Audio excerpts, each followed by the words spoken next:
ঝুলতে ঝুলতে লাফিয়ে পড়লেন পুকুরের পানিতে, কিন্তু তিনি সেখানে উঠলেনই বা কিভাবে? 1 মাসের ব্যবধানে আবারও সেই সাজেদাকে দেখা গেল তেঁতুল গাছে। আগের ঘটনার রেশ কাটতে না কাটতেই একই দৃশ্য দেখে হতবাক এলাকাবাসী।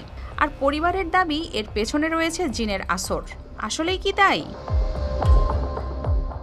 8 জুন সকালে কুড়িগ্রামের উলিপুরের গোড়ায় আনন্দবাজার এলাকায় বাড়ির পাশের একটি উঁচু তেঁতুল গাছের ডালে আবারও বসে থাকতে দেখা যায় মধ্যবয়সী সাজেদা বেগমকে। তিব্বত লাক্সারি সো, বাংলাদেশের রূপ।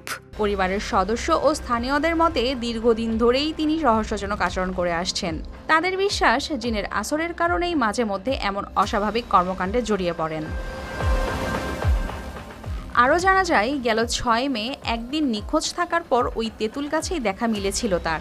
সেদিন খবর পেয়ে ফায়ার সার্ভিসের কর্মীদের উপস্থিতি টের পেয়ে নিজেই গাছ থেকে নেমে পুকুরে ঝাঁপ দিয়েছিলেন, যার পুনরাবৃত্তি ঘটিয়েছেন বর্তমানেও। মাত্র 1 মাসের ব্যবধানে একই গাছে দ্বিতীয়বার ওঠার ঘটনাকে অনেকেই রহস্যজনক বলে দাবি করছেন, যা সামাজিক মাধ্যমে ছড়িয়ে পড়তেই তৈরি হয়েছে ব্যাপক কৌতূহল। News desk, RTV।